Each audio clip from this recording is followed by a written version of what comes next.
Hey everyone, this is Max and Maxi TCG. Thank you for joining me in another video. So in this video, we're going over the Fire King Structure Deck series, and we're covering the deck analysis section. So in the last video, we covered the deck basics, where we more covered the individual cards, how the different engines work, thinking about them more from understanding the cards themselves.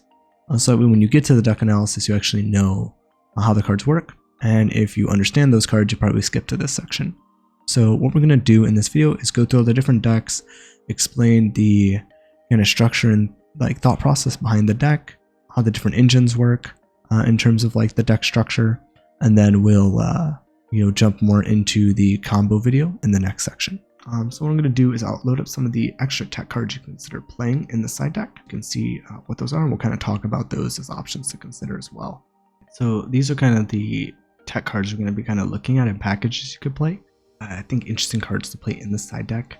I think we can maybe see Belle as a main deck card, but I like kind of Crow better for its versatility in the main deck. But this is, I think, a really good card in the side because you can counter side your opponent with this. So it stops the Fire King cards that we talked about, versions we're looking at. You can stop any card that specials from the grave, Princess, Fire King Grunix, really great card for that. But the other thing it's really good at is it could stop cards from banishing from grave. Like, so if your opponent tries to DD Crow you, if they try to soul release you, which is a huge going format, probably one of the few board breakers you really want to play, since most of the Fire King Snake Eye decks, or Pure Snake Eye decks, even Rescue Ace Snake Eye decks, a lot of these resources in the grave. Rescue Ace still have stuff on the field too. The Snake Eye and Fire King Snake Eye decks, mostly everybody's going to be in the grave, so it's a great way to really out their board. Pretty much leaves them with a Flame Burge and a IP on board. Belle is a great way to counter Soul Release since they can't banish cards from the grave. Lancea can also negate Soul Release as an option. It also stops cards like Cosmic Cyclone, and it can stop cards like Evenly Match, which I don't think is going to be good next format, but just again can't stop those blowout cards. And can be a really good card to counter siding going first, so your opponent can't banish your field or grave. So these are, I think, two counter side cards you can play. Another really good package going second is Shaddoll Fusion. Really good card for going second, since you can break your opponent's board with cards like this, which is nice. Some targets you can consider is Beast for a draw, Shaddoll Dragon for a spell and trap pop, Nell Shaddoll Aerial, banishing 3 from your opponent's grave, Belle Shaddoll Krista as a fire target to be able to summon, send one of your fire monsters to the grave, a Shaddoll monster. So it kind of depends. You can also go App Cologne to be able to force a negate on the Appaloosa if you send 2 Shaddolls from the grave instead of just sending one of your Shaddolls in a fire. So some really great uses for the card. This is great for banishing resources. You do, by summoning the Krista or the App Cologne, which are probably the ones you would summon, you do trigger the opponent's princess, but they kind of have to trigger it because otherwise you'd banish it with Aerial. So it forces that out at maybe an unopportune time. And then if they do destroy like your Krista or App Cologne, you get the Shaddoll Fusion back to your hand. So it's also very nice. So definitely some really cool things to consider with this package. That's really good, especially going second, but it does take up some space. So it's something you gotta consider. Then you also have Monster Reborn. Really good card, especially in mirror match situations. Being able to steal your opponent's cards like Onyx or Snake Eye Ash to plays. You can also steal your opponent's Promethean Princess, so that way they can't trigger it on your turn, and then use it as an extender as you play through your cards as well. Only getting rid of it when you can stop the effect from triggering in the grave, or maybe you find a way to remove it from the field. Equip it in the small trap zone. So really cool ways to be able to use this card. If they stop, let's say they imperm your Snake Eye Ash, if you can get this to the grave, you can then Monster Reborn it back, use the effect, the Link Rebo you linked it off with, or the Almirage you linked it off with, to be able to then get the Flamebird Dragon out. So there's some cool ways you can extend even without stealing your opponent's monsters. And this deck is going to be able to benefit off having these really strong extenders, especially in mirror matches, which I think this deck is going to be very popular in a lot of mirror matches. So Monster Reborn could be really good. We talked about Soul Release as a way to just banish a ton of cards from your opponent's grave, stopping what they can do. We also have another card that we can put into this as well, but this only works with Fiend decks. So this can be a card that you can maybe see playing in Thunder Patrol, Dark World, Unchained. Probably Unchained being the most viable of the decks kind of mentioned that are using Fiends. Also Labyrinth could play this as well as an option for a quick play banish 3. So not as good as Soul Release, better timing than Soul Release, than the Nell Shaddoll Ariel. So very cool card. But we'll talk about kind of these here for banishing graveyard effects.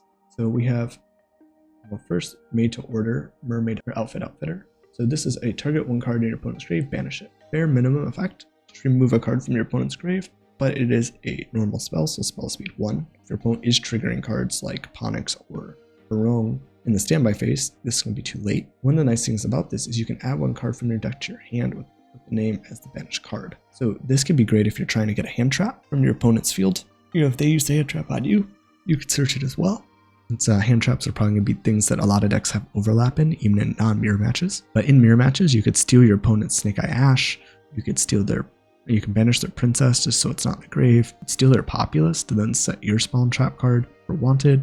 You can take a lot of different cards from your opponent's graveyard. You remove the Flamberge so they don't have theirs in grave anymore. Get the Garunix banished and then get yours out. A lot of really interesting uses, could potentially see some play, but it is only a banish one, but does have the benefit of being a board breaker kind of starter card as well, which is kind of interesting, similar to a Nadir Servant situation.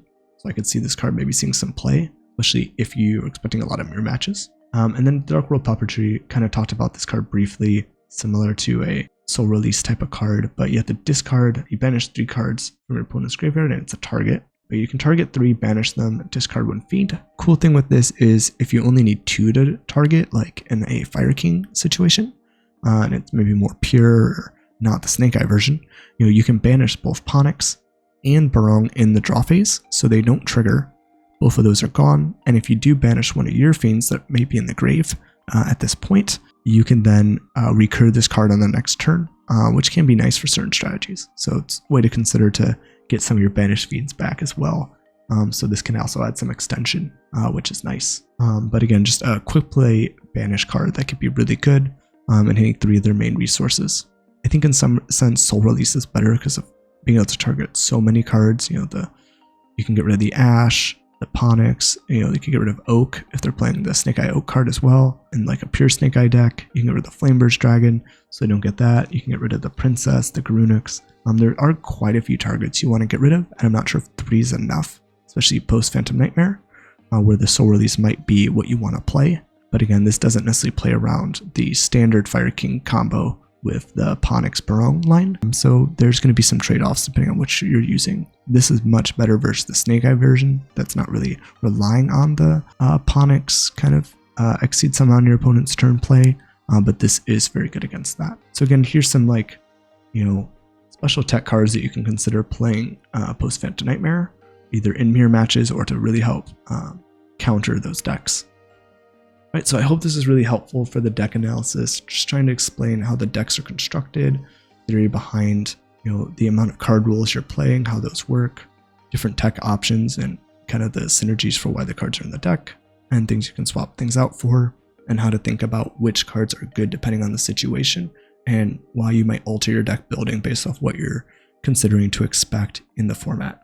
Again, just remember, deck building isn't necessarily going to be a perfect solution. There could be reasons, again, to play 2 of a card or 1 of a card, and they're going to have their trade-offs. And a lot of that is really making reads on what you think is being played and what you're trying to play around. And that is part of a step for becoming a really good player and getting better at deck building, is being able to make those decisions. Again, I hope this was really helpful. If it was, please like, comment, and subscribe. It really does help. Especially making these longer videos means a lot, and it's nice to see people are liking the content. I look forward to seeing you in the next video. And if you want to join and become a patron to support the channel because you like the content I'm making, you can find the links in my video description about page on my YouTube channel or my website. You can see different things that will come with each of the tiers, as well as each tier having a 7-day free trial to try it out and see if you like it before committing financially. Thank you again, and I look forward to seeing you guys in future videos.